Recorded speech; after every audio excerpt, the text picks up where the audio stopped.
สวัสดีค่ะต้อนรับคุณผู้ชมและคุณผู้ฟังนะคะเข้าสู่รายการสุขภาพดีกับหมอสนดอกค่ะรายการสุขภาพประจำคณะแพทยศาสตร์มหาวิทยาลัยเชียงใหม่นะคะวันนี้กลับมาเจอกันในวันพุธที่ 24 ธันวาคม 2568 วันนี้ก็เป็นวันคริสต์มาสอีฟนะคะหลายๆสถานที่ก็มีการตกแต่งสถานที่แล้วก็เริ่มจะเห็นบรรยากาศของเทศกาลคริสต์มาสกันแล้วนะคะแน่นอนค่ะเป็นประจำทุกสัปดาห์แบบนี้เลยนะคะไม่ว่าจะช่วงเทศกาลไหนเรื่องของสุขภาพยังคงเป็นเรื่องที่สำคัญแล้วก็จำเป็นนะคะอย่างหัวข้อที่เราจะพูดคุยกันในวันนี้ต้องบอกว่าเป็นเรื่องที่ไม่ไกลตัวเลยนะคะแล้วก็หลายท่านอาจจะอยากทราบรายละเอียดนะคะเกี่ยวกับเรื่องของไวรัสตับอักเสบนะคะหัวข้อที่จะคุยกันในวันนี้เป็นเรื่องของไวรัสตับอักเสบรู้ไว้ตับไม่พังนะคะอาการเป็นยังไงบ้างแล้วกลุ่มไหนบ้างที่เข้าข่ายจะเป็นโรคนี้นะคะเดี๋ยวจะได้มาพูดคุยกันกับอาจารย์หมอนะคะรายการของเราวันนี้ค่ะอยู่ด้วยกันเช่นเคยนะคะพบกันเช่นเคยค่ะวันนี้อยู่กับทิพย์สมัชยาหนอล่านะคะจากงานสื่อสารองค์กรคณะแพทยศาสตร์มหาวิทยาลัยเชียงใหม่และแน่นอนวันนี้เราถ่ายทอดสดกัน2ช่องทางด้วยกันค่ะทางหน้าเพจคณะแพทยศาสตร์มหาวิทยาลัยเชียงใหม่รวมไปถึงทาง YouTube นะคะส่วนดอก Channel ด้วยนะคะท่านไหนที่เข้ามาติดตามรับชมแล้วอย่าลืมกดไลค์กดแชร์กันด้วยนะคะแล้วก็ส่วนท่านไหนที่มีข้อคำถามนะคะอยากจะสอบถามอาจารย์หมอสดๆในรายการก็สามารถคอมเมนต์กันเข้ามาได้2ช่องทางอย่างที่บอกนะคะแต่ก่อนที่จะไปพูดคุยกับอาจารย์หมอค่ะเราไปติดตามข่าวประชาสัมพันธ์จากคณะแพทยศาสตร์มหาวิทยาลัยเชียงใหม่กันก่อนค่ะเริ่มต้นกันที่การเปิดรับบริจาคเรายังคงเปิดรับบริจาคกันอย่างต่อเนื่องนะคะเพื่อจะเป็นการส่งกำลังใจนะคะให้กับเหล่าทหารกล้าแล้วก็เจ้าหน้าที่แนวหน้ารวมไปถึงทีมแพทย์พยาบาลและผู้ที่ได้รับผลกระทบจากเหตุการณ์ความไม่สงบในชายแดนไทยกัมพูชานะคะก็สามารถบริจาคได้ไม่ว่าจะเป็นข้าวสารอาหารแห้งยาสามัญประจำบ้านนะคะอุปกรณ์ทำแผลผ้าอ้อมอนามัยนะคะทั้งของผู้ใหญ่แล้วก็เด็กนะคะนมผงสำหรับเด็กทุกเพศทุกวัยหรือใครที่จะสะดวกเป็นนมกล่องนม UHT ก็ได้เช่นกันนะคะรวมไปถึงสบู่ยาสีฟันผงซักฟอกของใช้ที่จำเป็นได้หมดเลยนะคะท่านสามารถมาบริจาคได้ที่มูลนิธิโรงพยาบาลสวนดอกค่ะอยู่ที่ชั้น 1โรงพยาบาลสงฆ์แห่งโรงพยาบาลมหาราชนครเชียงใหม่นะคะแล้วก็เรามีจุดรับบริจาคนะคะก็ที่บริเวณชั้น 1อาคารสุจิโนด้วยนะคะหรือท่านไหนที่บอกว่าไม่สะดวกจะบริจาคเป็นสิ่งของเครื่องใช้ที่จำเป็น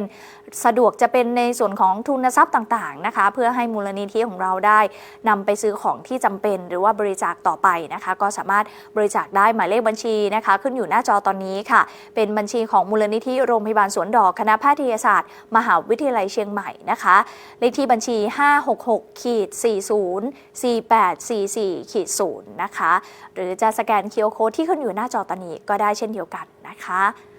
ต่อเนื่องกันอีกหนึ่งงานนะคะที่จะจัดขึ้น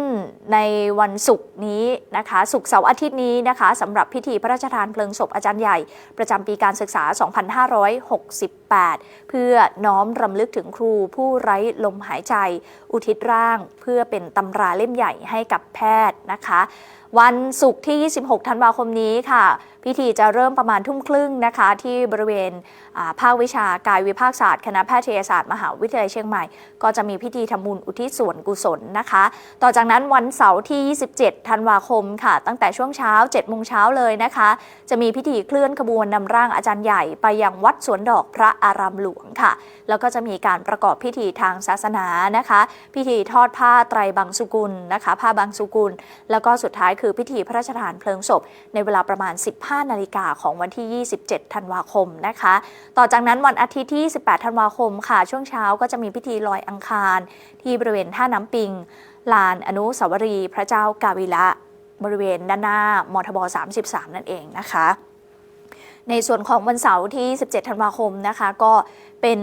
พิธีพระราชทานเพลิงศพซึ่งปีนี้เรามาจัดกันที่วัดสวนดอกพระอารามหลวงนะคะในตัวเมืองเลยนะคะก็อยู่เส้นเดียวกันกับโรงพยาบาลมหาราชนครเชียงใหม่ของเรานะคะก็เชิญชวนนะคะท่านไหนที่อยากจะมาร่วมนะคะในพิธีพระราชทานเพลิงศพก็เรียนเชิญได้ในส่วนของโรงทานนะคะถึงแม้ว่าเราจะปิดรับไปแล้วนะคะตั้งแต่ 15 ธันวาคมที่ผ่านมาแต่ถ้าเกิดว่าท่านไหนที่มีความประสงค์อยากจะมาร่วมลงทานนะคะท่านก็ยังสามารถแจ้งความประสงค์ได้นะคะกับทางภาควิชากายวิภาคศาสตร์คณะแพทยศาสตร์มหาวิทยาลัยเชียงใหม่นะคะ ทั้งหมดนี้ก็เป็นข่าวสารดีๆที่นำมาฝากกันนะคะจากคณะแพทยศาสตร์มหาวิทยาลัยเชียงใหม่ค่ะไม่ว่าจะเป็นเรื่องของการบริจาครวมไปถึงพิธีพระราชทานเพลิงศพอาจารย์ใหญ่ที่จะเกิดขึ้นในช่วงปลายสัปดาห์นี้ด้วยนะคะเอาละค่ะกลับเข้าสู่ช่วงพูดคุยกันในรายการสุขภาพดีกับหมอสนดอกอย่างที่บอกวันนี้เราจะคุยกันในเรื่องของไวรัสตับอักเสบรู้ไว้ตับไม่พังนะคะเราเคยได้ยินไวรัสตับอักเสบ B นะคะแล้วจริงๆแล้วโรคนี้มันมีกี่ตัวมันมีชนิดไหนบ้างนะคะเดี๋ยววันนี้จะพูดคุยกันแต่ละชนิดมีความแตกต่างกันยังไงอาการมันเป็นแบบไหนและพอเป็นแล้วจะรักษาให้หายขาดได้หรือไม่ทั้งหมดนี้วันนี้จะพูดคุยกับอาจารย์หมอนะคะท่านเป็นอาจารย์ประจำหน่วยโรคระบบทางเดินอาหารและตับภาควิชาอายุรศาสตร์คณะแพทยศาสตร์มหาวิทยาลัยเชียงใหม่ต้อนรับอาจารย์หมอนะคะท่านรองศาสตราจารย์แพทย์หญิงกนกวรรณพินโยพรพาณิชย์ค่ะสวัสดีค่ะอาจารย์ค่ะสวัสดีค่ะต้อนรับอาจารย์เข้าสู่รายการของเราด้วยนะคะอย่างที่บอกว่าวันนี้เราจะคุยกันเรื่องของไวรัสตับอักเสบจริงๆก่อนหน้านี้เราเคยได้ยินไวรัสตับอักเสบ B อักเสบ A บ้างชนิดต่างๆจริงๆแล้วมันมีกี่ชนิดเดี๋ยววันนี้จะได้คุยกันแต่ก่อนที่เราจะไปลงรายละเอียดอยากจะให้อาจารย์หมอได้บอกกับคุณผู้ชมสักนิดนึงว่าโรคเนี้ยมันคืออะไรแล้วมันเกิดขึ้นได้ยังไงคะอาจารย์คะก็เดี๋ยวรบกวนขอสไลด์นิดนึงนะคะค่ะก็โรคไวรัสตับอักเสบนะคะเนาะก็ตามชื่อโรคเลยนะคะก็คือเป็นโรคที่เกิดจากการติดเชื้อไวรัสตับอักเสบนะคะก็ตัวไวรัสตับอักเสบเนี่ยเป็นตัวไวรัสเล็กๆนะคะก็เมื่อมีการติดเชื้อเข้าไปแล้วเนี่ยเขาจะไปมีผลที่จำเพาะกับตัวของตับเป็นหลักนะคะ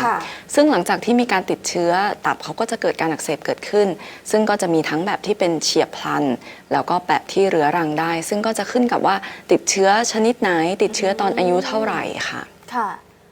แสดงว่าอายุก็มีผลใช่ไหมคะอาจารย์คะใช่ค่ะอายุของการติดเชื้อก็มีผลค่ะชนิดมีผลค่ะนั่นหมายความว่าไวรัสตับอักเสบต้องมีหลายชนิดแน่ๆมีหลายชนิดค่ะใช่มีกี่ชนิดคะอาจารย์แล้วแต่ละชนิดมันแตกต่างหรือว่าเหมือนกันยังไงบ้างคะโอเคเดี๋ยวมีอยู่5ชนิดนะคะที่เจอได้บ่อยนะคะแล้วก็ตามชื่อเลยก็คือเป็น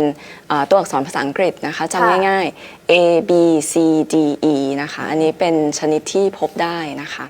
ก็จริงๆมีมากกว่านี้นะคะแต่ว่าที่พบบ่อยๆเนี่ยมีอยู่ด้วยกันก็คือมี5ตัวนี้นะคะอาจารย์คะตัว D เนี่ยอาจจะเจอได้น้อยหน่อยนะคะเพราะฉะนั้นก็ในวันนี้เราอาจจะไม่ได้พูดถึงมากนะคะวันนี้ที่เราจะพูดถึงกันหลักๆเนี่ยก็คงจะมีอยู่ทั้งหมด4ตัวก็คือ A B C แล้วก็ D นะคะค่ะมี A มี B มี C แล้วก็ E นะคะแต่จริงๆแล้วก็คือมี5ชนิดมี A B C D E นั่นแหละนะคะแต่ว่าส่วนใหญ่ที่พบบ่อยก็คือมีไวรัสตับอักเสบ A B C แล้วก็ E นะคะเดี๋ยวจะให้อาจารย์ได้ลงลึกสักนิดนึงว่าแต่ละตัวมันอาการมันเป็นแบบไหนแล้วก็มันมีความแตกต่างกันไหมเราจะได้เทียบให้คุณผู้ชมแล้วก็คุณผู้ฟังได้เห็นกันว่าแต่ละตัวเนี่ยแต่ละชนิดเนี่ยมันต่างกันยังไงบ้างค่ะอาจารย์คะนี่เราแยกสีไว้ให้เรียบร้อยนะคะก็สีช่วยบ่งบอกถึงลักษณะของการติดเชื้อนะคะก็สีม่วงนะคะ A กับ E เนี่ยส่วนใหญ่เป็นการติดผ่านทางการรับประทานเชื้อเข้าไปนะคะเนาะก็เดี๋ยวจะลงรายละเอียดอีกทีส่วน B กับ C เนี่ยเขาจะเป็นลักษณะของการติดผ่านเลือดนะคะก็มีการมีพฤติกรรมที่ไม่ปลอดภัยสัมผัสเลือดของผู้มีการติดเชื้อก็จะมีการติดเชื้อ B กับ C ได้นะคะก็งั้นเดี๋ยวเรามาดูตัว A กับตัว E กันก่อนดีไหมคะตัว A กับตัว E เนี่ยเป็นเชื้อไวรัสชนิดที่มีการติดผ่านทางการรับประทานอาหารหรือน้ำที่มีการปนเปื้อนเชื้อไวรัสตับอักเสบนะคะทั้ง A หรือว่า E นะคะจะเห็นว่าในรูปเนี่ยไม่ได้มีเรื่องของการกินอาหารหรือน้ำอย่างเดียวเห็นรูปสัตว์น้ำไหมคะมีปูมีหอยมีกุ้งค่ะอาจารย์ก็คือว่าตัวของไวรัสตัวนี้ถ้าสมมติว่าเขาลงไปอยู่ในแหล่งน้ำนะคะเนาะแล้วเขาเนี่ยจะสามารถไปอยู่ตามเปลือกของสัตว์น้ำเหล่านี้ได้เพราะฉะนั้นถ้าเรารับประทานสัตว์น้ำเหล่านี้โดยที่ไม่ได้ทำให้สะอาดหรือว่าไม่ได้ล้างสะอาดไม่ได้ปรุงสุกมีโอกาสจะติดเชื้อไวรัสกลุ่มนี้ได้นะคะเนาะใช่ค่ะนอกจากนี้นะคะอย่างตัว A เนี่ยก็อาจจะสัมพันธ์กับพฤติกรรมเสี่ยงบางอย่างนะคะนะเพราะว่าตัวเชื้อเนี่ยเขาอยู่ในอุจจาระของผู้ติดเชื้อเพราะฉะนั้นการมีเพศสัมพันธ์แบบไม่ปลอดภัยบางชนิดก็อาจจะทำให้มีการติดเชื้อได้นะคะส่วนตัว E มีรูปคุณหมูน่ารักนะคะเนาะคุณหมูทำให้ติดเชื้อได้ยังไงตัวไวรัสตัว E เนี่ยเขามีกันอยู่หลายสายพันธุ์นะคะก็สายพันธุ์ที่เราเจอได้บ่อยในประเทศเราเนี่ยจะเป็นชนิดที่3ตัวนี้จริงๆมีการติด เชื้อเยอะในหมูนะคะก็พอเขาติดเชื้อในหมูสิ่งที่เกิดขึ้นก็คือเชื้อออกมากับอุจจาระของหมู คนที่อยู่ใกล้ๆฟาร์มหมูนะคะคนที่ทำงานใกล้ชิดกับฟาร์มหมูนะคะใช้น้ำในแหล่งน้ำที่ออกมาจากฟาร์มหรืออะไรเงี้ยก็อาจจะมีการติดเชื้อไวรัสตับอักเสบ E ได้ค่ะซึ่งไวรัส A กับไวรัส E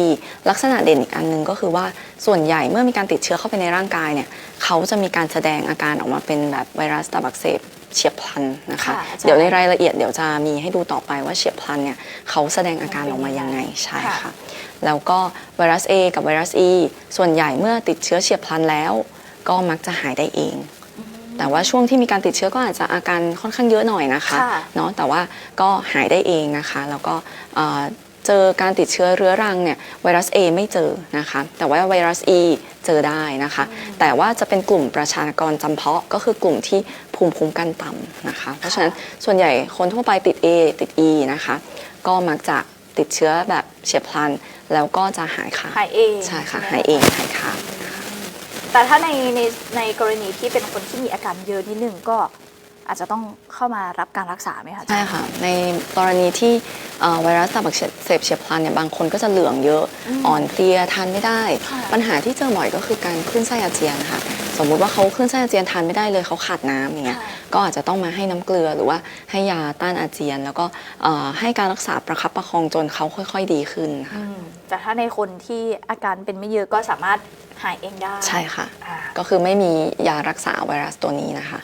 ค่ะA กับ E ไปแล้วค่ะอาจารย์คะเป็นสีม่วงเหมือนกันเลยอีก2ตัวก็คือ B กับ C ใช่ค่ะ อันนี้แยกสีให้เห็นชัดเจนเป็นสีเขียวยังไงคะอาจารย์คะก็ B กับ C ตามรูปเลยนะคะก็คือเป็นการติดต่อผ่านเลือดนะคะเนาะก็ไวรัส B กับไวรัส C เนี่ยก็เป็นไวรัสชนิดที่สามารถทำให้เกิดการอักเสบของตับได้ทั้งแบบเฉียบพลันแล้วก็แบบเรื้อรังนะคะเนาะก็เป็นได้ทั้ง2แบบเลยนะคะการติดผ่านเลือดเนี่ยก็ของ B กับ C นะคะจะเจอแตกต่างกันนิดหน่อยนะคะของไวรัส B เป็นไวรัสที่พบได้บ่อยในประเทศไทยนะคะก็ประมาณสัก10 ปีก่อนเนี่ยมีการประมาณการนะคะว่าปริมาณไวรัสเนี่ยมีมากน้อยขนาดไหนในประเทศไทยประมาณว่ามีคนไข้ถึงประมาณ2 ถึง 3 ล้านคนเลยทีเดียวในประเทศไทยนะคะก็ค่อนข้างเยอะสาเหตุของการติดเชื้อไวรัส B ในประเทศไทยที่ติดเยอะเนี่ยเกิดจากการติดผ่านมารดาสู่บุตรคุณแม่ที่มีการติดเชื้อนะคะตอนช่วงที่คลอดน้องก็อาจจะมีการผ่านเชื้อมาสู่น้องได้เพราะฉะนั้นก็จะมีการติดเชื้อเรื้อรังกว่าจะมาทราบก็อายุมากแล้วหรืออะไรเงี้ยค่ะก็อันนี้จะเป็นลักษณะที่พบบ่อยในประเทศเราแต่ว่าจริงๆก็ติดผ่านทางพฤติกรรมเสี่ยงทางเพศที่ไม่ปลอดภัยบางอย่างนะคะเนาะหรือว่าเข็มฉีดยาหรืออะไรได้เช่นเดียวกันนะคะไวรัส C นะคะอันนี้ตัวต่อไปนะคะไวรัส C เนี่ยติดผ่านเลือดแต่ว่าติดผ่านจากมารดาสู่บุตรค่อนข้างน้อยที่เจอเยอะเนี่ยก็คือพฤติกรรมความเสี่ยงนะคะเนาะมีเพศสัมพันธ์แบบไม่ปลอดภัยการใช้เข็มฉีดยาร่วมกันแล้วก็ถ้าในอดีตเนี่ยก่อนที่เราจะตรวจเจอไวรัส C ตัวนี้นะคะเนาะก็เรายังไม่สามารถคัดกรองหาไวรัส C ในเลือดที่ทำการปลูกถ่ายได้เพราะฉะนั้นคนที่มีการปลูกถ่ายเลือดโดยเฉพาะก่อนปี 2535 เนี่ยก็จะมีโอกาสติดเชื้อไวรัสตับอักเสบ C ได้นะคะไวรัสตับอักเสบ C ในช่วงที่ติดเชื้อเฉียบพลันเนี่ยมักจะไม่แสดงอาการนะคะเนาะแต่ว่าคนไข้ส่วนหนึ่งเนี่ยก็อาจจะมีตับอักเสบเฉียบพลันได้แต่ประมาณ 80% เขาจะกลายเป็นการอักเสบแบบเรื้อรังมาแสดงอาการอีก10 ปี 20 ปีให้หลังเกิดเป็นตับแข็งมะเร็งตับไปแล้วนะคะนะคะก็เป็นไวรัสตับอักเสบ B กับ C นะคะจะเห็นถึงความแตกต่างทั้งในเรื่องของการแพร่เชื้อสถานที่ที่รับเชื้อต่างๆนะคะแต่ว่าเราสังเกตแล้วส่วนใหญ่จะเกี่ยวเนื่องกันกับเรื่องของการมีเพศสัมพันธ์ไหมคะอาจารย์การมีเพศสัมพันธ์แบบไม่ปลอดภัยเนี่ยจริงๆติดเชื้อได้แทบทุกตัวเลยนะคะค่ะก็อย่างเห็นลูกเตียงเนาะเอาให้เห็นง่ายๆนะคะก็คือใช่ค่ะเพราะว่าอย่าง A เนี่ยตัวของเชื้อเนี่ยเขาก็ออกมากับอุจจาระของผู้ป่วยนะคะอย่าง B นะคะการมีเพศสัมพันธ์แบบไม่ปลอดภัยเนี่ยมันก็มีโอกาสที่จะมีการติดเชื้อผ่านเลือดสารคัดหลั่งได้อยู่แล้ว C ก็เช่นเดียวกันนะคะส่วน E เนี่ยอาจจะเจอได้แต่ว่าน้อยหน่อยนะคะเนาะเพราะฉะนั้นก็เพศสัมพันธ์ที่ไม่ปลอดภัยเนี่ยเพิ่มความเสี่ยงของการ ตรวจเจอเชื้อไวรัสตับอักเสบได้ทุกตัวนะคะ พอฟังแบบนี้แล้วนอกจากคนที่มีเพศสัมพันธ์แบบไม่ปลอดภัยแล้ว กลุ่มไหนอีกบ้างคะอาจารย์ที่เสี่ยงจะติดไวรัส A B C แล้วก็ E นะคะส่วนใหญ่ก็จะเป็นพฤติกรรมความเสี่ยงทั่วไปนะคะเนาะอย่างเช่นการใช้เข็มฉีดยาการสักนะคะเนาะใช่การสักหรือว่าการที่เขาเรียกว่าเป็นมีหัตถการนะคะที่ไม่ได้อยู่ในสถาบันที่ได้รับการควบคุมอย่างร้านสักเนี่ยเดี๋ยวนี้เขาก็จะมีการควบคุมใช่ไหมคะแต่ว่าถ้าสมมติว่าสักกันเองเนี่ยบางทีก็อาจจะเพิ่มความเสี่ยงนะคะเนาะแล้วก็การรับประทานอาหารนะคะที่ปนเปื้อนเชื้อโดยเฉพาะกลุ่มเนี้ยนะคะเนาะพวกสัตว์น้ำมีเปลือกนะคะเนาะสัตว์น้ำมีเปลือกนะคะก็ต้องปรุงให้สุกนะคะล้างให้สะอาดค่ะเป็นปูเป็นหอยเป็นกุ้งเนี่ยโอ้โหบางคนบอกว่ากินแบบดิบๆเลยนะคะอาจารย์ก็อาจจะมีความเสี่ยงนิดนึงนะคะอาจจะต้องปรับเปลี่ยนพฤติกรรมให้มาหันมารับประทานแบบสุกๆนะคะทีนี้เรื่องของการติดต่อค่ะอาจารย์หลายคนก็มีความเข้าใจไม่แน่ใจว่าเป็นความเข้าใจถูกหรือเปล่านะคะอาจารย์ว่าการที่เราไปนั่งร่วมวงกินข้าวกับคนที่มีเชื้อไวรัสตับอักเสบเนี่ยไม่ว่าจะเป็น A B C หรือว่า E เนี่ยเราก็มีโอกาสที่จะรับเชื้อมาด้วยกินข้าวช้อนเดียวกันหรือว่าสัมผัสตัวกันเนี่ยค่ะอาจารย์การสัมผัสหรือว่าการทานอาหารร่วมกันเนี่ยไม่ทำให้เกิดการติดเชื้อนะคะเนาะก็จากที่เห็นก็คือว่าเราไม่ได้ติดผ่านทางตัวของน้ำลายหรืออะไรนี้ยกเว้นว่าเรามีเยื่อบุที่เขามีแผลนะคะถ้าอย่างนั้นอาจจะติดเชื้อได้ผ่านน้ำลายผ่านอะไรอย่างนี้แต่ว่าถ้ากินข้าวด้วยกันธรรมดานะคะเนาะใช้ช้อนกลางใช้อะไรล้างมือให้สะอาดก่อนรับประทานอาหารก็ไม่ได้มีปัญหาอะไรค่ะนะคะเผื่อบางคนฟังอยู่แล้วบอกว่ามีคนใกล้ตัวติดเชื้อไวรัสสักตัวหนึ่งเนี่ยนะคะก็ไม่กล้าไปกินข้าวด้วยกันหรือไม่กล้าที่จะไปทำกิจกรรมร่วมกันไม่กล้าไปสัมผัสตัวอะไรเงี้ยจริงๆมันไม่ได้ติดง่ายขนาดนั้นนะคะอาจารย์ไม่ได้ง่ายขนาดนั้นยกเว้นว่าจะมีเพศสัมพันธ์แบบไม่ป้องกันหรือว่ามีแผลแล้วก็ไปสัมผัสโดนน้ำลายหรือว่าโดนเลือดต่างๆอย่างที่อาจารย์บอกนะคะทีนี้เรามาพูดถึงอาการกันบ้างค่ะอาจารย์ไวรัสไม่ว่าจะเป็นตัว A ตัว B ตัว C ตัว E อาการเขาเหมือนกันไหมคะอาการหรือว่าสัญญาณเตือนที่เราสามารถรู้ได้เลยว่า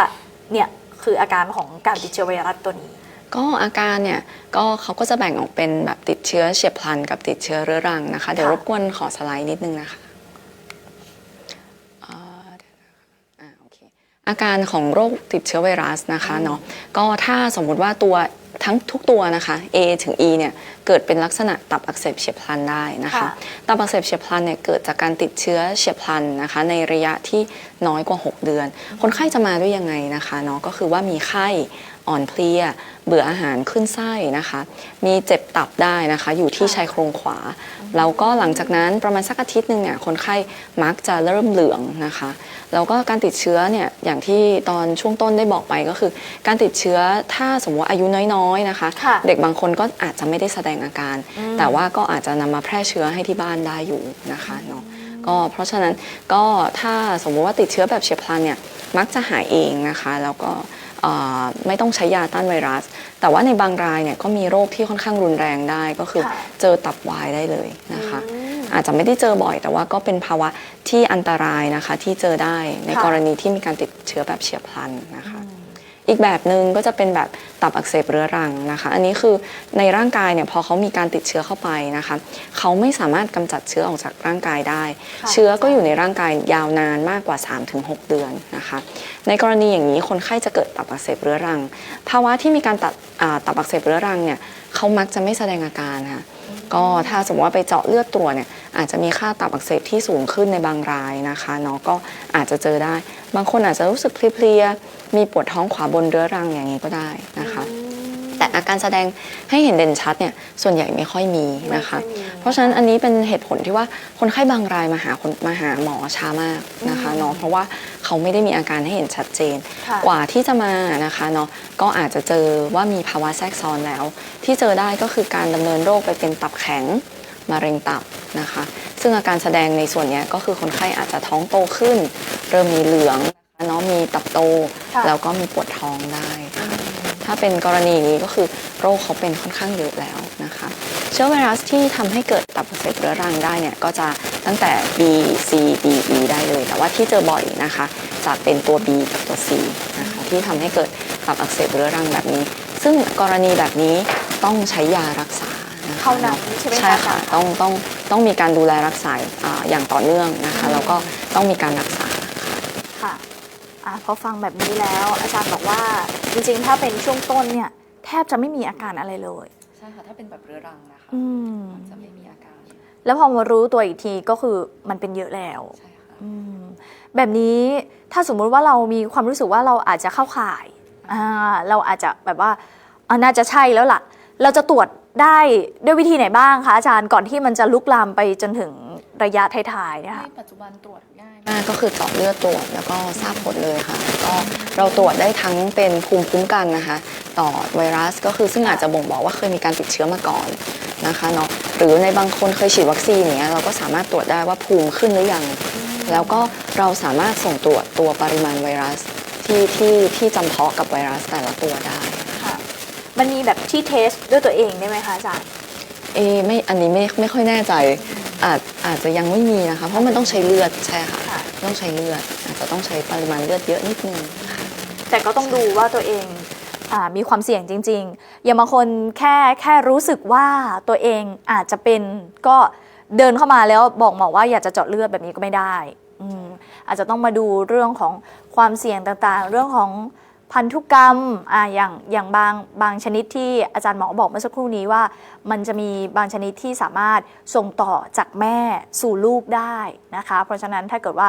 คุณแม่เรามีประวัตินะคะก็อาจจะต้องเข้ามารับการตรวจสักนิดหนึ่งนะคะหรือบางชนิดที่มันเป็นเรื้อรังเนี่ยอาการมันอาจจะไม่เยอะจริงๆบางทีถ้าไม่สังเกตจริงๆเนี่ยอาจจะไม่รู้เลยนะคะก็อาจจะต้องสังเกตอาการของตัวเองนะคะปัจจุบันค่ะอาจารย์คะเรื่องของการรักษาไวรัสตับชนิดต่างๆของเราเนี่ยมันมีนอกจากยาเรามีอย่างอื่นอีกไหมคะมีเป็นวัคซีนป้องกันนี้มีไหมคะในปัจจุบันนี่มีวัคซีนนะคะซึ่งไวรัสเดี๋ยวรบกวนขอสไลด์ขึ้นนิดนึงนะคะก็มีไวรัสที่เรามีวัคซีนเนี่ยจริงๆมี3ตัวนะคะก็คือ A B แล้วก็ E แต่ว่าตัว E เนี่ยไม่ได้รับการแนะนำให้ใช้ในประเทศไทยในไทยเนี่ยก็จะเหลือแค่2ตัวก็คือ A กับ B นะคะก็ในรายละเอียดนะคะเดี๋ยวฟังนิดนึงว่าเราน่าจะต้องไปฉีดหรือเปล่านะคะ A นะคะเนาะก็ฉีดวัคซีน2เข็มนะคะห่างกัน6เดือนโดยแนะนำว่าให้ทำการตรวจหาภูมิต้านทานต่อการติดเชื้อก่อนนะคะก็สาเหตุที่ต้องตรวจหาภูมิต้านทานเนี่ยเพราะว่าในบ้านเราเนี่ยบางคนเนี่ยมีการติดเชื้อมาตั้งแต่สมัยเด็กๆแล้วอาจจะไม่ได้แสดงอาการแล้วก็คือไม่รู้ตัวไงล่ะอาจารย์ใช่ค่ะตัวของไวรัส A เนี่ยเราติด1ครั้งเราจะไม่ติดซ้ำอีกแล้วนะคะเพราะฉะนั้นถ้าสมมุติว่าเราไปเช็คแล้วโอเคเรามีภูมิต้านทานเนาะซึ่งอาจจะเกิดจากการที่เราเคยติดเชื้อมาในอดีตหรือเราเคยฉีดวัคซีนมาในอดีตอย่างเงี้ยค่ะเราก็ไม่ต้องฉีดวัคซีนอีกแล้วนะคะโดยที่ไวรัส A เนี่ยเราจะแนะนำว่าจะฉีดในคนที่เราจะเดินทางไปยังพื้นที่ที่มีความเสี่ยงของการที่มีสุขอนามัยไม่ดีนะคะก็อาจจะมีบางประเทศนะคะเนาะที่เราอาจจะกังวลนิดนึงเรื่องสุขอนามัยแล้วก็อาจจะฉีดก่อนเดินทางประมาณ 2-4 สัปดาห์นะคะในคนที่มีโรคตับเรื้อรังมีตับแข็งนะคะมีโรคเรื้อรังมีภูมิต้านทานต่ำหรือคนที่เราจะต้องไปประกอบอาหารนะคะทำอาหารให้กับผู้อื่นนะคะทำงานในศูนย์เด็กเล็กเมื่อกี้เราบอกแล้วว่าถ้าติดเชื้อเด็กๆเนี่ยเขาไม่มีอาการใช่ไหมคะแต่เขาเอาเชื้อไปแพร่ที่บ้านได้เขาไปแพร่ให้ที่โรงเรียนได้นะคะเพราะฉะนั้นในกลุ่มนี้เนี่ยเราก็จะกลัวเขาติดเชื้อถ้าทำงานในศูนย์เด็กเล็กนะคะก็แนะนำให้มาฉีดวัคซีนหรือคนไข้ที่มีพฤติกรรมเพศสัมพันธ์ที่มีความเสี่ยงอย่างที่บอกไปตอนต้นอันนี้เป็นไวรัส A นะคะส่วนอีกตัวหนึ่งไวรัส B นะคะอันนี้เนี่ยก็จะเป็นวัคซีนที่ฉีด3เข็มนะคะห่างกันที่0 1แล้วก็6เดือนนะคะก็3เข็มโดยที่เราก็จะแนะนำก่อนว่าตรวจก่อนนะคะว่าเรามีการติดเชื้อหรือเปล่านะคะเพราะว่ามันเป็นโรคที่ค่อนข้างเงียบนะคะเนาะคือกว่าที่เราจะรู้ว่าเรามีการติดเชื้อเนี่ยก็ อาจจะมันเยอะแล้ว ใช่ นะคะอา ค่ะ จารย์ ในช่วงแรกเราอาจจะไม่รู้เรามีการติดเชื้อ เพราะฉะนั้นเช็คก่อนเรามีการติดเชื้อหรือเปล่า ถ้ามีการติดเชื้อเราก็ไปรักษา ค่ะ นะคะหรือถ้าเรามีภูมินะคะเพราะว่าในปัจจุบันเนี่ยเด็กที่เกิดหลังปี 2535 ค่ะ เรามีการฉีดวัคซีนแรกคลอดนะคะในส่วนของวัคซีนไวรัสตับอักเสบบีให้กับเด็กแรกคลอดทุกคนนะคะ ค่ะ เพราะฉะนั้นในคนไข้กลุ่มเนี้ยก็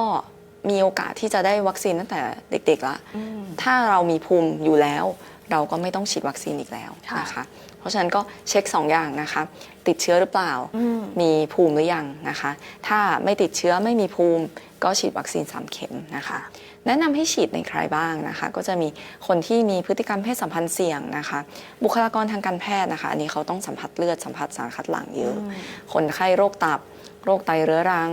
คนที่ติดเชื้อ HIV คนที่อยู่ใกล้ชิด คนที่มีการติดเชื้อมีคนในบ้านเป็นอย่างเงี้ยนะคะเนาะแล้วก็ทารกแรกคลอดทุกราย ซึ่งปัจจุบันเนี่ยก็เมื่อกี้ได้กล่าวไปแล้วว่าเขาอยู่ในวัคซีนมาตรฐานนะคะเพราะฉะนั้นเด็กแรกคลอดในปัจจุบันทุกคนเนี่ยจะได้วัคซีนไวรัส ก็คือได้รับอยู่แล้ว ใช่ค่ะ ค่ะอ่ะ อันนี้เป็น 2 ตัวให้คุณผู้ชมได้เห็นกันก่อน ถึงความแตกต่างว่าใครบ้างที่ควรฉีดอย่าง A เนี่ยก็คือ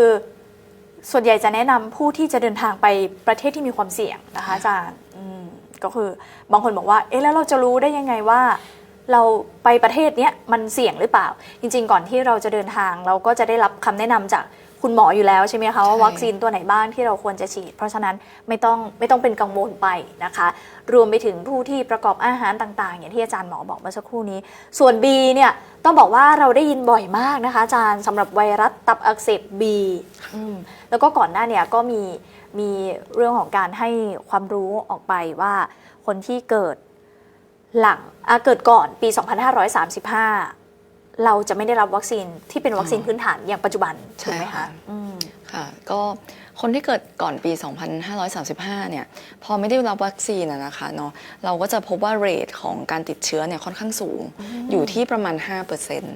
นะคะเนาะของประชากรไทยเราทั้งหมดนะคะในขณะที่หลังจากที่มีการให้วัคซีนไปแล้วคนที่เกิดหลังปี 2535 เนี่ยโอกาสเจอการติดเชื้อไวรัสตับอักเสบบีเรื้อรังก็ลดลงมาเหลืออยู่ที่ประมาณ 1-2% เท่านั้นก็น้อยลงไปมากนะคะเพราะฉะนั้นเขาก็เลยเป็นคำแนะนำนะคะเนาะว่าคนที่เกิดก่อนปี 2535 เรามีโอกาสสูงที่จะมีการติดเชื้อก็ต้องมาตรวจเช็คนิดนึง ค่ะถ้าหลายท่านติดตามในเพจของคณะแพทยศาสตร์มหาวิทยาลัยเชียงใหม่รวมไปถึงในโซเชียลของเรานะคะช่องทางของเราก็จะมีข่าวสารมีคลิปต่างๆที่ออกมาให้ข้อมูลอยู่แล้วนะคะก่อนหน้านี้ก็เป็นเรื่องของไวรัสตับอักเสบบีนะคะที่ผู้ที่เกิดก่อนปี 2535 อาจจะต้องไปเช็คภูมิตัวเองสักนิดนึงว่ามีภูมิหรือเปล่าแต่ถ้าไม่มี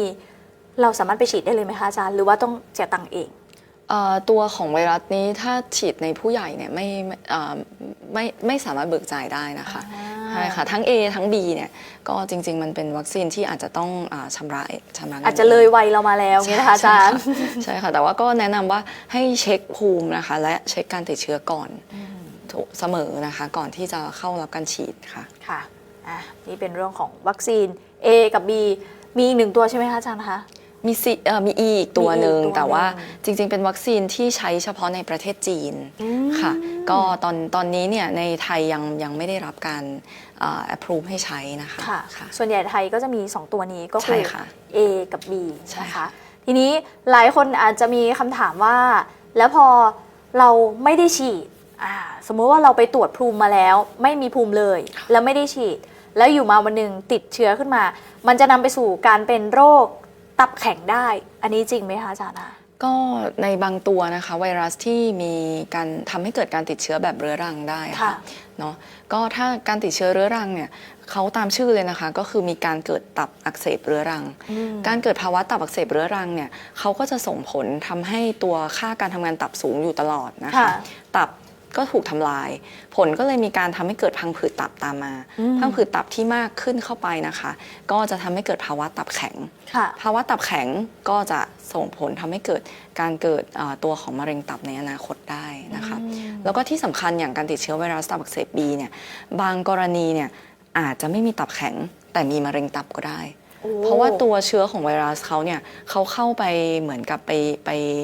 อยู่กับ DNA ในร่างกายของเราเนาะผลก็เลยทำให้มีการกระตุ้นการเกิดเซลล์มะเร็งเกิดขึ้นได้ แม้ว่าจะไม่มีตับแข็งก็ตามนะคะเพราะฉะนั้นการปล่อยให้มีการติดเชื้อเรื้อรังเนี่ยในระยะยาวเนี่ยไม่ดีนะคะเนาะที่ถามอาจารย์แบบนี้เพราะว่าถ้าเราฟังอาจารย์มาตั้งแต่ต้นจะเห็นว่าโรคเนี้ยบางชนิดเนี่ยมันสามารถหายเองได้ใช่ค่ะอาการมันเป็นไม่เยอะหลายคนฟังแบบนี้ก็อาจจะมันก็ไม่ได้น่ากลัวอะไรนะคะอาจารย์แต่พอมาฟังบอกว่ามันอาจจะ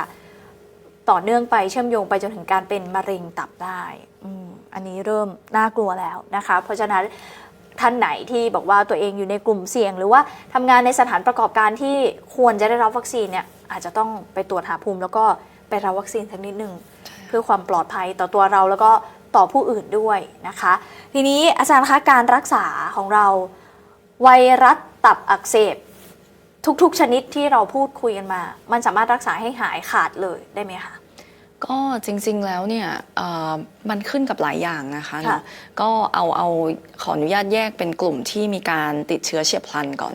ถ้าเขามีการแสดงออกมาเป็นแบบติดเชื้อเฉียบพลันเนี่ยคนไข้ส่วนหนึ่งนะคะเนาะส่วนใหญ่เลยล่ะก็จะหายจากการติดเชื้อได้นะคะเนาะก็คือหายได้ไม่ต้องใช้ยาไม่ต้องทำอะไรนะคะแต่ในกรณีที่มีการติดเชื้อเรื้อรัง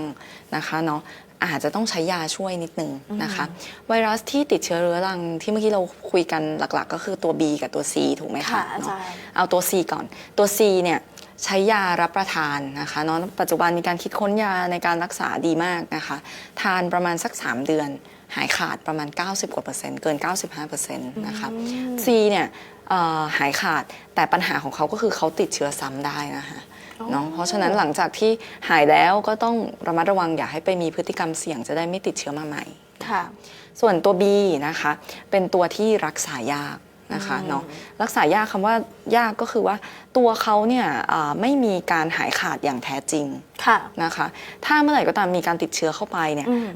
ตัวเชื้อจะอยู่ในร่างกายอยู่ตลอดเวลานะคะเนาะแล้วก็แม้ว่ามันจะมีการหายจากโรคอันนี้มันไม่ใช่หายจริงนะคะเมื่อไหร่ก็ตามที่ภูมิคุ้มกันของเราต่ำลงต้องไปได้เคมีบำบัดต้องได้ยากดภูมิกรณีอย่างเงี้ยไวรัส B อาจจะกลับมาใหม่ได้นะคะเพราะฉะนั้นไวรัส B เนี่ยเป็นตัวที่หายได้ค่อนข้างยากนะคะแต่ก็มียารักษาเพื่อช่วยลดปริมาณไวรัสในกระแสเลือดนะคะซึ่งผลเนี่ยก็ช่วยลดการเกิดตับแข็งแล้วก็เกิดมะเร็งตับให้คนไข้ได้นะคะแม้ว่าจะไม่ได้หายขาดค่ะตัว B นี่เราก็จะได้ยินบ่อยแล้วก็เป็นตัวที่ดื้อนะคะอาจารย์เจอบ่อยแล้วก็ดื้อใช่ค่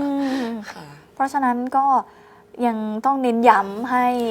คุณผู้ชมแล้วก็คุณผู้ฟังนะคะที่เกิดก่อนปี 2535คือเราไม่ได้รับวัคซีนแน่ๆนะคะลองไปตรวจดูก่อนนะคะถ้าเกิดว่าไม่มีภูมิก็แนะนำให้ลองไปหา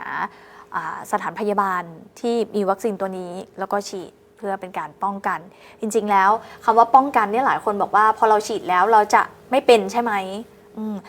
ส่วนหนึ่งก็อาจจะไม่เป็นแต่พอเราเป็นแล้วการที่เราได้รับวัคซีนก็คือจะช่วยให้อาการมันไม่เป็นเยอะขึ้นใช่ไหมคะอาจารย์อันนี้จะไม่เหมือนวัคซีนทั่วไปนะคะก็คือเราหวังผลป้องกันการติดเชื้อใช่ค่ะเราหวังผลป้องกันการติดเชื้อวัคซีนไม่ได้ทำให้เมื่อติดเชื้อแล้วโรคมันบรรเทาลงแต่ว่าถ้าภูมิขึ้นเราก็มักจะไม่ติดเชื้อแล้วค่ะจะไม่เหมือนวัคซีนอย่างเช่นที่เขาแนะนำใช่ค่ะบอกว่าฉีดไปก่อนลดความรุนแรงอันนี้จะไม่เหมือนกันเราหวังผลว่ามันต้องป้องกันการติดเชื้อได้แล้วก็จะขอเน้นนิดนึงพูดถึงไวรัส B แล้วเนี่ยก็ในอดีตเนี่ยจะมีคนไข้ส่วนหนึ่งที่เขาบอกว่าเป็นพาหะไวรัส B อันนี้อาจจะเคยได้ยินกันนะคะเนาะก็จริงๆปัจจุบันเนี่ยคือคนไข้ที่เป็นพาหะไวรัส B เนี่ยเราจะไม่ได้พูดถึงว่าเป็นพาหะโรคไม่ดำเนินไปเป็นมะเร็งหรือว่าตับแข็งอะไรอย่างนี้แล้วนะคะเนาะเพราะฉะนั้นคนไข้ทุกคนนะคะแนะนำว่าให้เข้ามาตรวจนะคะเนาะคือถึงแม้ว่าจะเคยมีคนบอกว่าเป็นพาหะเฉยๆอย่างเงี้ยก็ต้องเข้ามาตรวจประเมินเพราะว่ามีโอกาสที่จะมีตับอักเสบเรื้อรังได้นะคะเนาะแม้ว่าตอนนั้นโรคจะค่อนข้างสงบก็ตามนะคะเพราะฉะนั้นปัจจุบันแนะนำว่าถ้าเคยทราบว่ามีการติดเชื้อนะคะก็แนะนำให้ตรวจติดตามอย่างต่อเนื่องนะคะอาจจะได้รับยาหรืออาจจะไม่ได้รับยาซึ่งมันก็จะขึ้นกับข้อบ่งชี้อีกทีนึงนะคะแต่ว่าต้องมีการติดตามนะคะค่ะนะคะก็ท่านที่ รู้ว่าตัวเองเป็นพาหะก็ต้องติดตามอาการของตัวเอง ติดตามเรื่องของการติดเชื้อของตัวเองว่าเชื้อมันยังมีอยู่ไหมอะไรยังไงนะคะส่วนท่านที่ยังไม่ได้รับวัคซีนก็ไปรับวัคซีนในที่อาจารย์บอกเพราะมันก็จะมีความแตกต่างกับวัคซีนอื่นต้องยอมรับว่าเราเคยได้ยินว่าวัคซีนหลายๆตัวเนี่ยฉีดไปแล้วมันยังสามารถติดเชื้อได้แต่มันจะลดความรุนแรงของโรคแต่วัคซีนตัวนี้ก็คือฉีดไปแล้วต้องไม่ติดเชื้อถูกไหมคะอาจารย์ เราหวังผลไม่ติดเชื้อเพราะฉะนั้นก็ไปฉีดป้องกันไว้นะคะเพราะถ้าติดเชื้อมาแล้วบางทีเราอาจจะเป็นผู้โชคร้ายที่นำไปสู่ตับแข็งหรือว่ามะเร็งตับได้นะคะอาจารย์พอพูดมาถึงเรื่องของการรักษาอีกหนึ่งทางเลือกซึ่งก็เข้าใจว่าพอเราได้ยินบอกว่าบางชนิดเนี่ยมันสามารถหายเองได้หลายคนก็ไม่ไปหาหมอแต่ก็พยายามที่จะไปค้นคว้าหาข้อมูลเกี่ยวกับเรื่องของสมุนไพรค่ะอาจารย์สมุนไพรช่วยรักษาไวรัสตับอักเสบหรือว่าช่วยในการที่จะฟื้นฟูตับของเราได้จริงไหมคะอาจารย์อันนี้เดี๋ยวต้องบอกผู้ฟังทุกคนนะคะเนาะว่าในปัจจุบันเนี่ยยังไม่มีสมุนไพรตัวไหนนะคะที่มีข้อมูลว่าช่วยรักษาไวรัสตับอักเสบได้นะคะเนาะแต่สมุนไพรบางตัวนะคะอาจจะช่วยเรื่องของการทำงานของตับให้ดีขึ้นได้แต่ทั้งนี้ทั้งนั้นไม่แนะนำให้ใช้สมุนไพรพื้นบ้านหรือว่าสมุนไพรที่ซื้อทานเองซื้อจาก Shopeeขอโทษเป็นยี่ห้อค่ะซื้อจากออนไลน์ต่างๆก็ไม่แนะนำให้ซื้อมาใช้เองนะคะถ้าสนใจหรืออะไรเงี้ยอาจจะต้องอยู่ในการดูแลของแพทย์นะคะซื้อเองเนี่ยมีหลายกรณีนะคะที่กลุ่มของสมุนไพรนะคะเนาะทำให้เกิดการอักเสบของตับที่รุนแรงได้นะคะเพราะฉะนั้นเอาจริงๆประโยชน์ไม่ชัดเจนและอาจจะมีโทษอีกก็จะไม่ค่อยแนะนำก็ไม่คุ้มนะคะอาจารย์ค่ะเพราะฉะนั้นก็ใครที่อาการเป็นไม่เยอะเนี่ยร่างกายมันก็จะสามารถรักษาตัวเองได้อยู่แล้วมันก็จะหายเป็นปกติก็ทานอาหารที่มีประโยชน์ออกกำลังกายมันก็น่าจะโอเคนะคะอาจารย์ส่วนใครที่เป็นเยอะก็แนะนำให้มาพบแพทย์ดีกว่าการที่จะไปหายามารักษาตัวเองทีนี้มีคำถามค่ะอาจารย์คะบอกว่าคนในครอบครัวเช่นสามีภรรยาเป็นแล้วสมมุติว่าสามีเป็นภรรยาไปฉีดวัคซีนป้องกันแล้วเรายังคงสามารถมีเพศสัมพันธ์กันได้อยู่ไหมคะคืออันนี้เป็นต้องขึ้นกับว่าเป็นตัวไหนถ้าอย่างโดยทั่วไปก็เราก็เข้าใจว่าเป็นตัว B นะคะที่เจอบ่อยก็อย่างถ้าสมมติว่าฉีดวัคซีนแล้วมีภูมิแล้วเนี่ยก็เชื่อว่าโอกาสการติดเชื้อก็จะต่ำมากค่ะก็สามารถมีเพศสัมพันธ์ได้ตามปกติค่ะก็คือได้รับวัคซีนแล้วนะคะก็สามารถควบคุมโรคได้นะคะเราถามอาจารย์ไปแล้วเรื่องของการรักษาต่างๆสามารถรักษาให้หายขาดได้ถ้าเกิดว่ามันอยู่ในกลุ่มชนิดที่มันรักษาได้นะคะอาจารย์แต่ถ้าเกิดว่ามันเป็นในระยะท้ายๆหรือว่าเปลี่ยนไปเป็นมะเร็งแล้วตับแข็งแล้วมันก็อาจจะต้องมีแนวทางในการรักษาอีกแบบหนึ่งนะคะสมุนไพรนะคะแล้วก็ที่สำคัญพูดมาถึงตอนนี้อาจารย์คะสรุปแล้วทุกตัวมันเหมือนกันไหมคะคุณผู้ชมถามมาว่าแล้วสรุปแล้วมันเหมือนกันไหมแต่ละตัวแตกต่างกันทั้งหมดเลยค่ะ ในรายละเอียดเนี่ยจริงๆต่างกันทุกตัวเลยนะคะเนาะทั้งลักษณะอาการแสดงนะคะรวมถึงลักษณะการแพร่เชื้อการติดโรคนะคะการรักษารวมถึงผลลัพธ์ของการรักษาด้วยแต่ละตัวไม่ค่อยเหมือนกันนะคะเนาะที่เล่าให้ฟังก็คือต่างกันอย่างเห็นได้ชัดแต่ว่าอาจจะมีในเรื่องของสถานที่ในการรับเชื้อหรือว่าจุดแพร่เชื้อต่างๆที่มันอาจจะเหมือนกันนะคะที่อาจารย์เทียบให้เห็นเมื่อสักครู่นี้นะคะรวมไปถึงเรื่องของวัคซีนด้วยนะคะวัคซีน2ตัวก็ต่างกันใครบ้างที่ควรจะได้รับนะคะกลุ่มคนที่เป็นกลุ่มเสี่ยงกลุ่มที่จะได้รับก็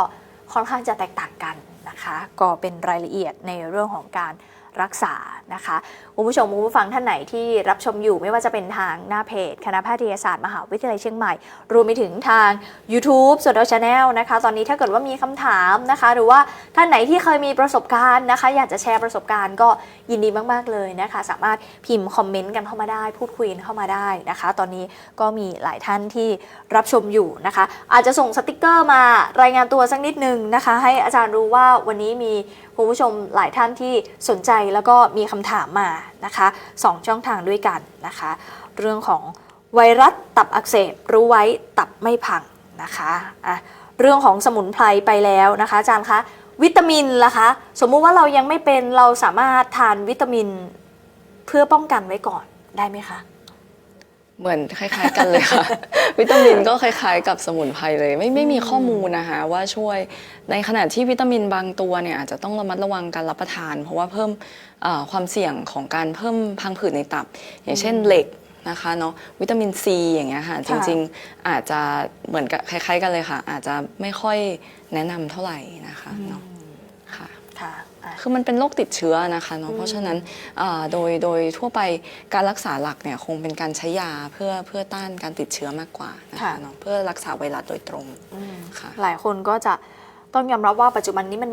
มีวิตามินมีอาหารเสริมเยอะแยะมากมายเลยนะคะอาจารย์ที่บอกว่าสามารถบำรุงตับได้บำรุงไตได้บำรุงนั่นนี่หลายคนก็อาจจะพอพูดเรื่องนี้มันเกี่ยวข้องกับตับก็ต้องบำรุงตับก่อนไปหาวิตามินมาทานนะคะก็อาจจะไม่ได้ช่วยโดยตรงนะคะอาจารย์คะเรื่องของไวรัสนะคะอย่างในเด็กนะคะอย่างที่อาจารย์บอกเมื่อสักครู่นี้ถ้าผู้ใหญ่เนี่ยก็อาจจะมีอาการบ้างหรือบางคนอาจจะมีอาการเยอะอย่างในเด็กเราบอกว่ามันไม่มีอาการเลยแล้วถ้าเกิดไม่มีอาการหรือว่าอาการน้อยเนี่ยสิ่งไหนที่เป็นสิ่งที่เรากังวลคะเรื่องของการติดเชื้อในเด็กก็การติดเชื้อในเด็กที่เรากังวลเนี่ยถ้าอย่างตัว A นะคะการติดเชื้อก่อนอายุ5 ปีเนี่ยมักจะไม่มีอาการพอไม่มีอาการปุ๊บเนี่ยเมื่อกี้เราบอกแล้วว่าตัว A เนี่ยมีการติดผ่านทางอุจจาระของผู้ติดเชื้อสมมุติว่าเขากลับไปบ้านนะคะเนาะเขาสุขอนามัยอาจจะไม่ได้ดีเท่าไหร่เพราะเขาเป็นเด็กนะคะเนาะเขาก็อาจจะทำให้ไปติดผู้ใหญ่ในบ้านได้การติดเชื้อในผู้ใหญ่ในบ้านเขาเป็นผู้ใหญ่ถูกไหมคะเขาก็จะแสดงอาการให้เห็นเด่นชัดอย่างเช่นอาจจะเหลืองมีอ่อนเพลียมีอาการของโรคไวรัสตับอักเสบเฉียบพลันแล้วก็อาจจะแพร่เชื้อต่อไปได้อีกนะคะเนาะแล้วก็ที่โรงเรียนนะคะสมมุติว่าน้องไม่มีอาการน้องไปโรงเรียนก็ติดให้เพื่อนได้อีกนะคะก็อันนี้เราจะกังวลในเรื่องของการแพร่เชื้อมากกว่านะคะเนาะในขณะที่อย่างการติดเชื้อไวรัสตับอักเสบบีเนี่ยถ้าติดตั้งแต่จากมารดาสู่บุตรตั้งแต่แรกคลอดหรืออะไรเงี้ยปัญหาก็คือจะไม่แสดงอาการเช่นเดียวกันค่ะอาจารย์เชื้อก็จะมีการเพิ่มจำนวนในร่างกายโดยที่ภูมิคุ้มกันของร่างกายเนี่ยยังไม่สามารถที่จะจัดการกับเขาได้นะคะเพราะฉะนั้น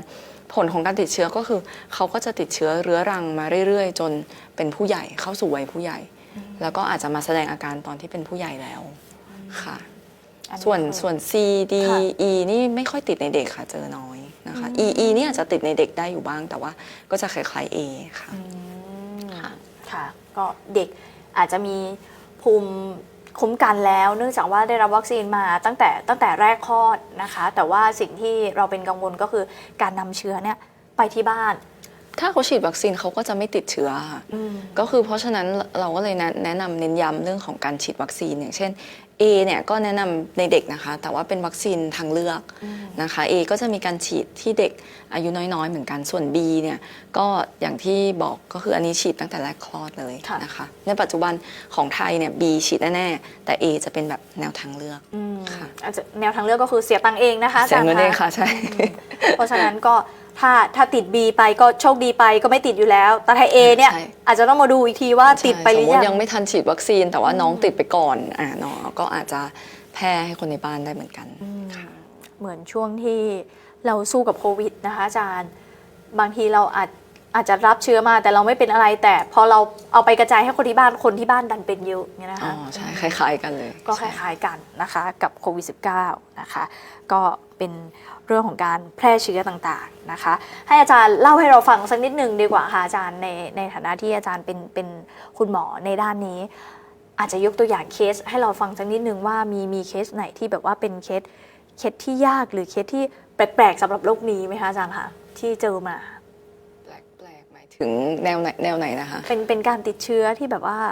อาจจะมีอาการเยอะหรือพอมาหาหมอแล้วเป็นเยอะแล้วแต่ไม่รู้ตัวว่าเป็นโรคนี้อะไรเงี้ยค่ะจริงๆเจอได้อยู่เรื่อยๆเลยค่ะก็จริงๆอันจะมี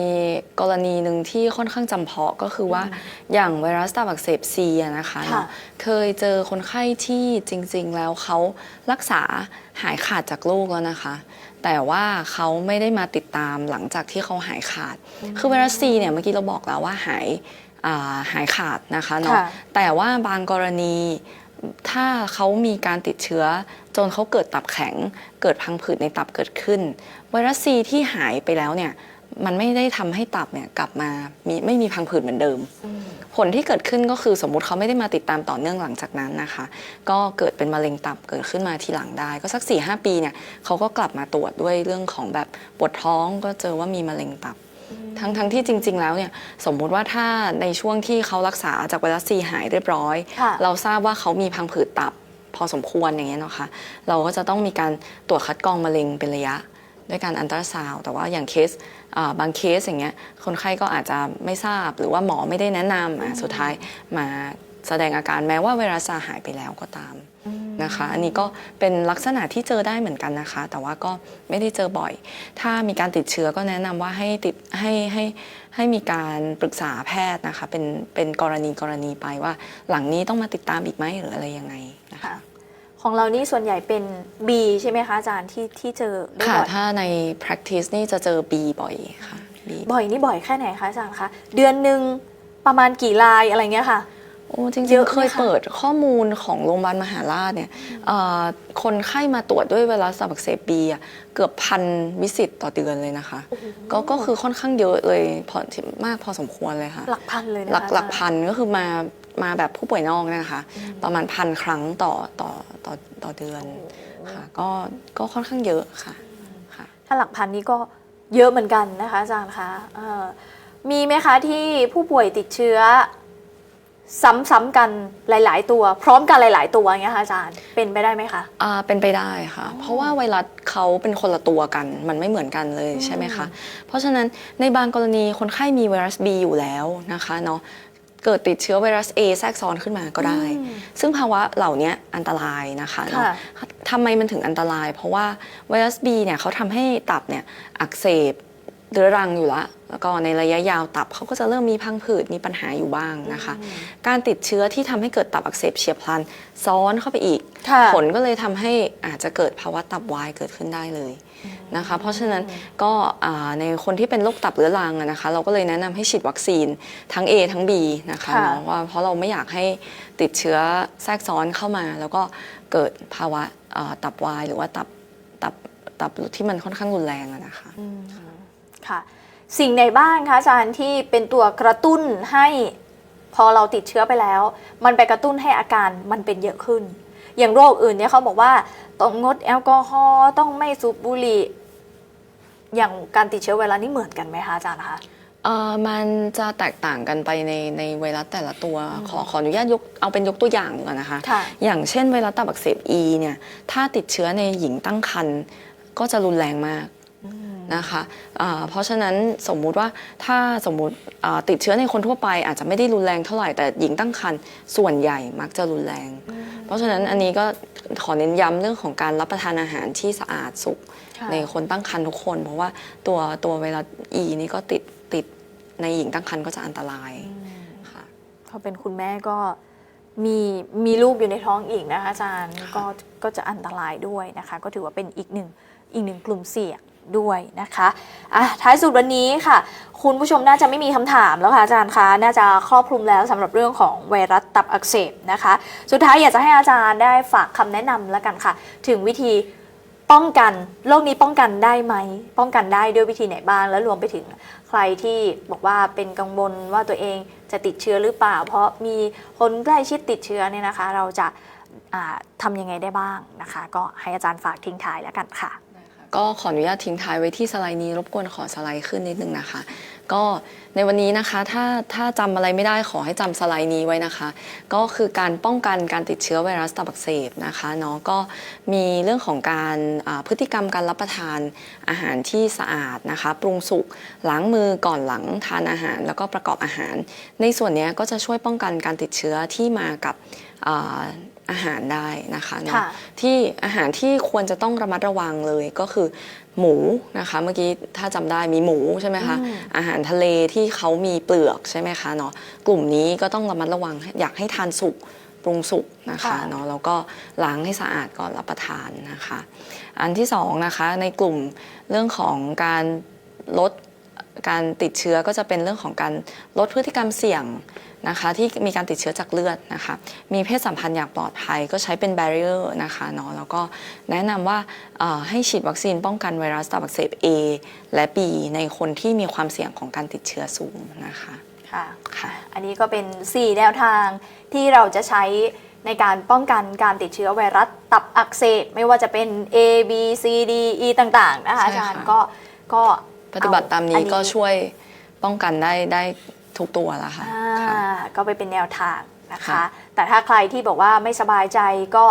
ฉีดวัคซีนนะคะก็จะช่วยได้ป้องกันได้นะคะ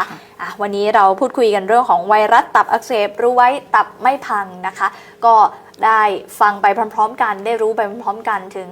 ไวรัสตับอักเสบว่ามีกี่ชนิดแต่ละชนิดอาการเป็นยังไงบ้างการติดเชื้อเป็นยังไงบ้างติดเชื้อได้จากทางไหนบ้างนะคะก็จะได้นำไปปรับเปลี่ยนพฤติกรรมถ้าเกิดว่าใครที่บอกว่าชอบกินส้มตำปูม้าบ้างกุ้งบ้างนะคะอาจารย์หอยบ้างนะคะก็อาจจะต้องปรับเปลี่ยนพฤติกรรมมากินแบบสุกแทนนะคะหรือใครที่ชอบกินแบบสายหมูหน่อยก็สายลาบนี้นะคะอาจารย์ลาบต่างๆนะคะขอให้สุกนะคะขอให้เอาแบบสุกพอนอกจากหมูเนี่ยนอกจากจะติดเชื้อไวรัสตับแล้วมีเชื้อหูดับด้วยนะคะอาจารย์มีหลายเชื้อก็ไม่คุ้มนะคะกับสุขภาพเพราะฉะนั้นก็ปรับเปลี่ยนพฤติกรรมการกินนะคะที่สำคัญแน่นอนไม่ว่าจะเป็นเชื้อไหนก็ตามถ้าเราล้างมือบ่อยๆเนี่ยมันก็ช่วยได้เหมือนกันนะคะทานอาหารที่ปรุงสุกนะคะลดพฤติกรรมเสี่ยงต่างๆและที่สำคัญฉีดวัคซีนป้องกันก็ช่วยได้แบบ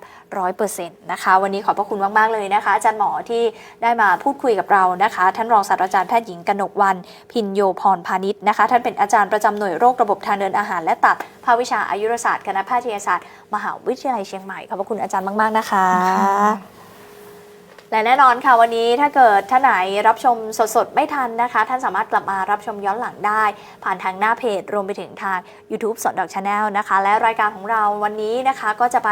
ออกอากาศย้อนหลังนะคะอีกครั้งหนึ่งนะคะทาง NBT North ช่อง 11 นะคะออกอากาศเสียงสามารถรับฟังทางเสียงได้นะคะเป็นเสียงอย่างเดียวเลยนะคะทาง FM 100นะคะสวทเชียงใหม่สวทฝางแล้วก็สวทพะเยานะคะรวมไปถึงข้อมูลข่าวสารต่างๆเกี่ยวกับเรื่องของสุขภาพจากคณะแพทยศาสตร์มหาวิทยาลัยเชียงใหม่ท่านก็สามารถติดตามได้ผ่านช่องทางต่างๆของคณะแพทย์นะคะวันนี้หมดเวลาลงแล้วนะคะที่พร้อมกับอาจารย์หมอแล้วก็ทีมงานต้องขอตัวลาไปก่อนขอบพระคุณและสวัสดีค่ะ